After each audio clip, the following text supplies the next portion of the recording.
ગીર સોમનાથમાં પદાધિકારીઓ અને અધિકારીઓ વચ્ચે ટકરાવ.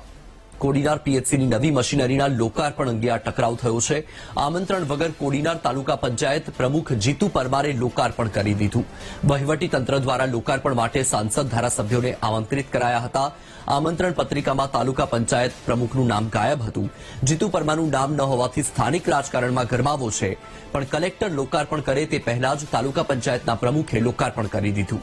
પીએચસી પર લેબમાં ટીબીના નવા સાધનો આવ્યા હતા. પૂર્વ સાંસદ દિનુ સોલંકીની ઉપસ્થિતિમાં લોકાર્પણ કરાયું.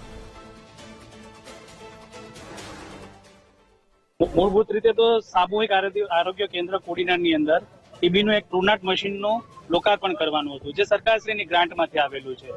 અને સરકારશ્રીમાંથી પરિપત્ર છે કે જે પણ કોઈ પદાધિકારીઓ હોય એને આમંત્રિત કરવા અને એમના હાથે લોકાર્પણ કરવું. પણ અહીંના અમારા સંગઠનમાં તો ચલો બોલાવીએ નહીં તો ચાલે, પણ સંગઠનમાંથી જે ભાજપની પાકમાંથી ચૂંટાયેલા પ્રમુખશ્રીઓ છે એમાંથી કોઈને પણ સૂચના આપવામાં નથી આવી કે તમે આ કોઈ કાર્યક્રમની અંદર હાજરી આપજો. કલેક્ટરશ્રી દ્વારા તેમના હાથે ડાયરેક્ટ બધીમાં ઓપનિંગ કરી અને લોકાર્પણ કરી નાખવામાં આવે છે. જ્યારે પરિપત્રની અંદર ચોખ્ખું લખેલું છે કે પદાધિકારીઓને આમંત્રિત કરવા અને એમના હાથે લોકાર્પણ કરવું, પણ જે સદંતર એનો જાણે અવમાનના થઈ રહી હોય એવું લાગી રહ્યું છે. આજે કોડીનાર સીએચસી અંદર જે ટીબીનું મશીનના લોકાર્પણનો કાર્યક્રમ હતો, એમાં અહીંના ભારતીય જનતા પાર્ટીના અધ્યક્ષ તરીકે જે દિનુભાઈએ સુકાન મને સોંપ્યું છે તાલુકા પંચાયતનું, મારા હાથે ટીબી મશીનનું લોકાર્પણ કરવામાં આવ્યું છે. સાહેબ, આ કાર્યક્રમ બપોર પછી કોઈ હતો કે તમે પેલા કે એવું કઈ હતું એમાં? ના, એમાં એ કલેક્ટર સાહેબનો કાર્યક્રમ હતો એવું કહેવામાં આવતું હતું. રેડી તો અમને લોકોને કોઈ પદાધિકારીને ક્યાંયથી જાણ કરવામાં નહોતી આવેલી.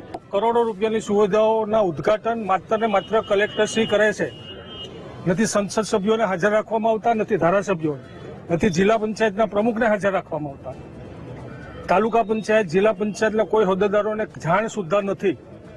અને માત્ર કલેક્ટરને આવો એક પરવાનો મળી ગયો હોય. ચૂંટાયેલી સરકાર છે, ચૂંટાયેલી સ્થાનિક સ્વરાજની સંસ્થાઓ છે, ત્યારે ચૂંટાયેલા સૌ પદાધિકારીઓના સન્માન માટે આજે અહીં અમે દિનુભાઈ સોલંકીના માર્ગદર્શનમાં અહીંયા લોકાર્પણ કરવાનું હતું. આજે હું બધાને બતાવી દઉં કે આજે કલેક્ટરશ્રી કોડીનારમાં પણ આ યંત્રનું ઉદ્ઘાટન કરવાના હતા. કોડીનારના એક પણ સંગઠન કે ચૂંટાયેલા લોકોને જાણ કરવામાં નથી આવી. એની સામે આવી દાદાગીરી કોડીનાર તાલુકાનું ભારતીય જનતા પાર્ટી કોઈની પણ આવી દાદાગીરી કોડીનારમાં ચાલવા નહીં દે.